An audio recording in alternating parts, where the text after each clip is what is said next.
Hello students, welcome to mentor nation.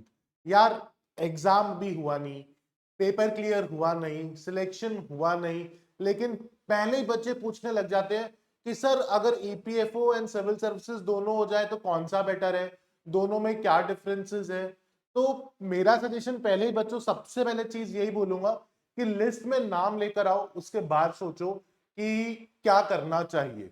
ठीक है, लेकिन अब बात करते हैं कि डिफरेंसेस क्या है एक यूपीएससी सीएससी एग्जाम में and UPSC EPFO enforcement officer या एपीएफसी एग्जामिनेशन में। ठीक है कि अगर हम वर्क लाइफ बैलेंस की बात करें या रिस्पॉन्सिबिलिटीज, पावर, सैलरी, तो उसके बारे में बात करते हैं इस पर्टिकुलर वीडियो में। तो मैंने एक बहुत छोटे से उसमें उसको समराइज किया है, आपको बहुत हेल्प मिलेगा इससे। देखो, अगर हम बात करते हैं with respect to civil services, तो हम generally IAS, IPS, IRS, IRTS, यही पोजीशंस है। करेक्ट। यहां पर हमारा रोल फिक्स्ड है, या तो we are going for enforcement officer या असिस्टेंट प्रोविडेंट फंड कमिश्नर। यही दो पोस्ट के लिए हम फॉर्म भर रहे हैं, और वो भी स्पेसिफिक फॉर्म भरना है। ईओ के लिए अलग, एपीएफसी के लिए अलग। यहां पर आपको with respect to rank you are allotted your services. अगर अच्छी रैंक है तो Indian foreign services, Indian administrative services, Indian police services, फिर नीचे जाते रहोगे तो सर्विसेज जैसे Indian revenue services, IT, Indian revenue services, excise, ऐसे चलता रहेगा। ठीक है। अगर अब हम बात करें कि सर बच्चे सबसे पहले पूछते हैं सर पावर किसके पास है। ठीक है, तो यार देखो, when you are going into IAS, IPS, that is Indian administrative services, Indian police services, which basically deals with district policies, law and order situation in the particular district. अगर आप एक डीएम हो तो आपकी रिस्पॉन्सिबिलिटी है कि आपके district में सब कुछ सही हो। ठीक है, हर चीज अकॉर्डिंग टू लॉ हो रही है, ये नहीं हो रही है, वो आपकी रिस्पॉन्सिबिलिटी है। अगर आप आईपीएस हो तो आप, अगर आप एसपी हो किसी डिस्ट्रिक्ट के, तो पुलिसिंग में अगर कोई भी चीज हो रही है तो वो आपकी रिस्पॉन्सिबिलिटी है।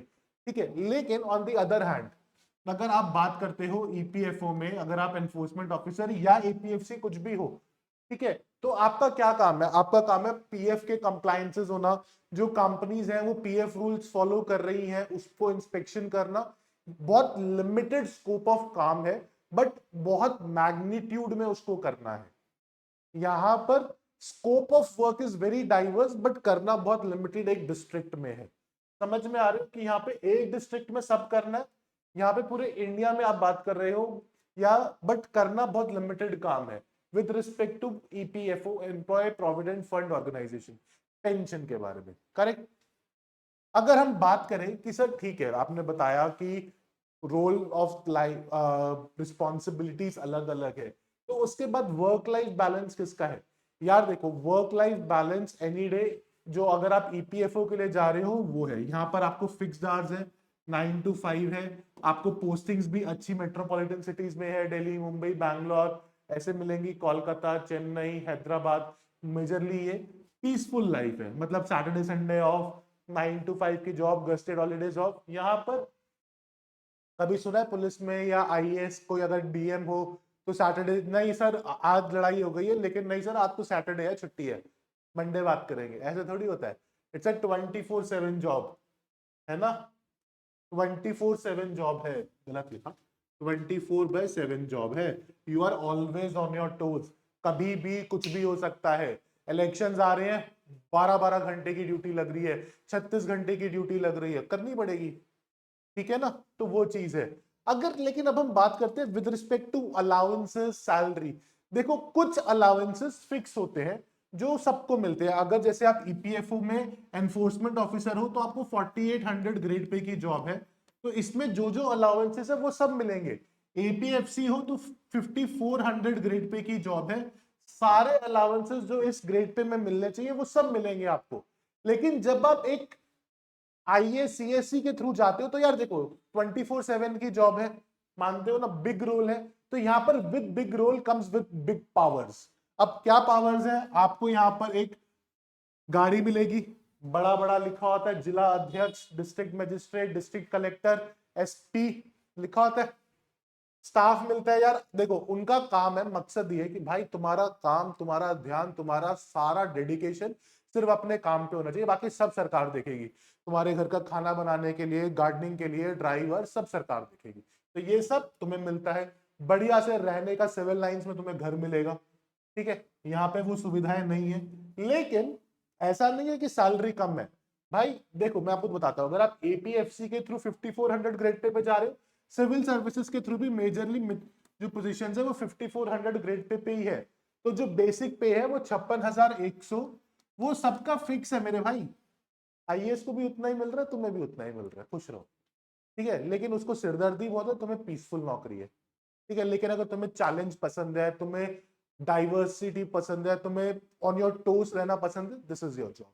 तुम्हें पसंद है कि सर 9 to 5 की जॉब हो, अपना मैं कुछ और भी कर पाऊं, अपनी एक हैबिट है उसको मैं डेवलप करना चाहता हूं, मुझे कुकिंग पसंद है, मैं उसके लिए भी टाइम निकालना चाहता हूं, दिस इज योर जॉब, ठीक है। अब सैलरी की बात करी, सारे पर्क्स हैं यार तुम्हें यहाँ पे जो उसमें होते हैं, तुम्हारा सीजीएचएस का कार्ड, तुम्हारी leave policies, medical benefits, everything is there which is there for a government employee. Controlled work environment है, मैंने तुम्हें बोला। अब देखो एक तुम्हें खासियत बताता हूं, तुम बोलोगे सर एसएससी के थ्रू पे भी तो 4800 ग्रेड पे लग सकते हैं। यार देखो बिल्कुल लग सकते हो, लेकिन जब तुम्हें कोई एग्जामिनेशन यूपीएससी कंडक्ट करा रही है ना, तो वहां पे मान के चलो there is a very big thing called regular promotions.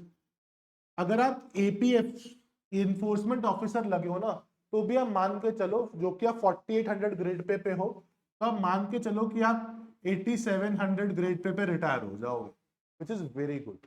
लेकिन अगर आप सीजीएल के थ्रू 4800 ग्रेड पे जाओगे तो मैक्सिमम मैक्सिमम आप 6600 ग्रेड पे भी शायद पहुंच पाओ, ठीक है। तो ये फर्क आता है बच्चों, ठीक। कंट्रोल्ड वर्क एनवायरनमेंट की बात करी। अब सबसे बड़ी एडवांटेज ऐसी जॉब के लिए, सिविल सर्विसेज में क्या, पहले तो प्रीलिम्स के 2 एग्जामिनेशन देने, जनरल स्टडीज 1 सी सैट, फिर उसके बाद मेंस के इतने बड़े बड़े पेपर देने, फिर इंटरव्यू देना।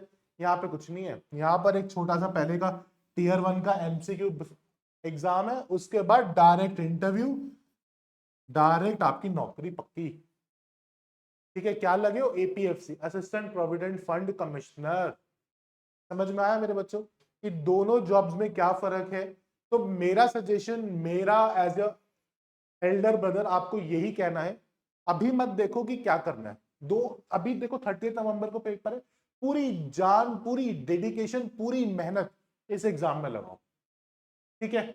अगर ये एग्जाम क्लियर हो गया, अगर ये एग्जाम क्लियर हो गया, इंटरव्यू क्लियर हो गया, मैं तुम्हें सच बता रहा हूं, अगर तुम्हें लगता है कि नहीं मुझे अभी भी आईपीएस बनना है, या मुझे अभी भी फॉरेन सर्विसेज चाहिए, आईएएस चाहिए, तो जो तुम्हारे अंदर कॉन्फिडेंस होगा ना मेरे बच्चे, वो तुम्हें बहुत हेल्प करेगा इस एग्जाम को क्लियर करने के लिए, अगर फिर भी करना होगा तो, ठीक है। तो मेरा सजेशन ये है, अपनी पूरी जान झोंक दो इस एग्जाम के लिए, ठीक है।